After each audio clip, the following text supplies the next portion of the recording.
여러분들 이렇게 날씨 추운데 또 제가 부족한 발표를 하는데 많이 와주셔서 대단히 감사합니다.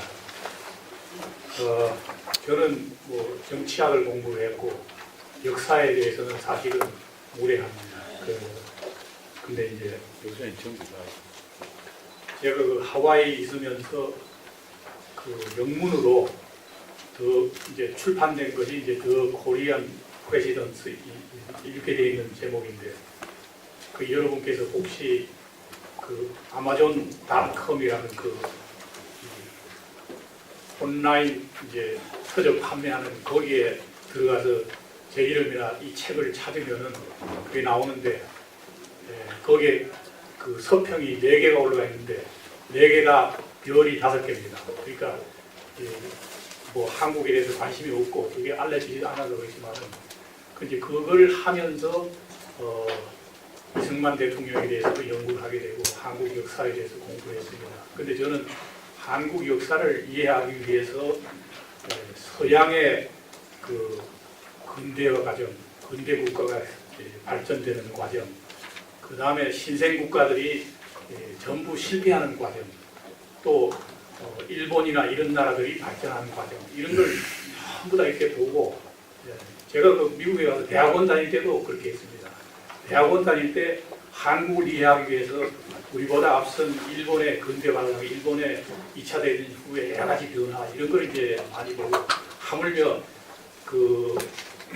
이 아메리카 대륙의 원주민들이 서양 문명하고 부딪혀서 여러 가지 혼란이 생기는 이런 그 문화인류학 이런 것도 공부를 했습니다. 그런데 어쨌든 그래서 제가 이제 이 국가건설이라는 이것을 그 책을 만들면서 그 기간이 무려 5년이나 걸렸습니다. 그리고 이제 한글판으로는 이제 대통령과 국가 경영 이렇게 해가지고 이제 나왔는데 여기 그 유인물의 첫 페이지에 이제 이승만 대통령을 보는 관점을 해가지고 건국 대통령과 국가 건설의 대통령 이 두 가지로 이제 얘기를 했습니다. 근데 지금 통상 건국 대통령 그러면은 사람들이 그 좁은 의미로 건국 그냥 정부 수립하고 하는 이런 건국 이렇게 이제 보죠. 또 비판하는 사람들은 우리나라 건국 이미 상해에 있었는데 무슨 이승만 박사가 건국을 했느냐 이게 또 비판하고 조금 전에 또 여기서 나온 것 같이 건국을 한 게 아니라 나라를 분단시켰다 단독 정부를 수립했다 이게 이제 비판이 대상이 돼요. 그 다음에 이 건국 대통령을 보면 굉장히 짧은 기간으로 보게 돼요.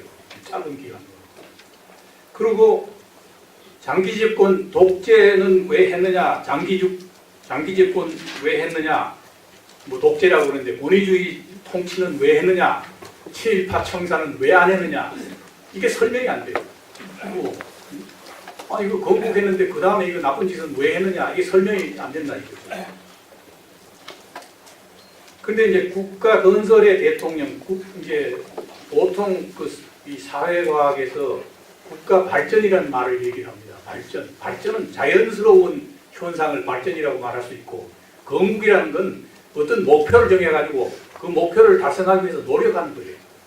그러니까 저는 대한민국이라는 나라는 뭐 우리 민족이 수천 년 동안 존재했지만은 현대적인 국민국가로 존재하지 않았습니다. 않았고 또 일제하에서 있던 것마저 완전히 파괴된 그런 상황이기 때문에 그러니까 대한민국은 새로 만들었다. 새로운 현대 국가를 만들었다. 이런 입장에서 보는데 어쨌든 국가 건설이라는 것은 넓은 의미로 본다. 그래서 이승만 대통령은 현대 지금 여기 나왔습니다. 현대 한국 오늘날 대한민국의 초석을 깔았다. 그 다음에 짧은 기간을 보는 게 아니고 12년 동안 무엇을 했느냐 이걸 보는 것이다. 그 다음에 이제 이승만 대통령이 독재를 했다, 탄압을 했다 이러는데 저는 이제 아주 약한 나라, 굉장히 어려운 위치에 있는 약한 나라의 지도자는 강하지 않으면 그 나라를 살리고 수가 없습니다. 그래서 강한 정부 또는 카리스마적인 리더십. 그 독일의 막스 베버라는 사람이 이 권위를 세 가지로 얘기를 했어요. 하나는 전통적인 권위, 그 다음엔 카리스마적인 권위, 그 다음에는 이제 합리적인 권위. 그 전통적인 건 옛날에 뭐 왕 이런 사람을 얘기하는 거고, 합리적이란 현대 민주 국가를 얘기하는. 근데 갑자기 말이 나라가 섰는데 뭐 혼란에 빠졌는데 거기서 전통은 이미 다 부서졌고 합리적인 건 아무것도 돼 있는 게 없고, 그러니까 지도자가 강하게 끌고 나가지 않으면은 뭉쳐지지 않는 거예요. 그러니까 카리스마적인 이제 리더십, 그 이 타당성을 이제 설명할 수 있다 이거예요. 설명할 수 있다. 이제 뒤에 나오는데 신생국에서 미국의 미국식 민주주의를 이제 도입을 했는데 미국 사람들은 이라크에 가서도 사담 후세인만 무너뜨리면 민주주의 될 줄 알았는데 뭐 안 되거든요. 다른 데 가서 다 마찬가지예요 지금. 그러니까 민주주의를 미국 사람들은 잘 몰라요. 왜 안 되는지.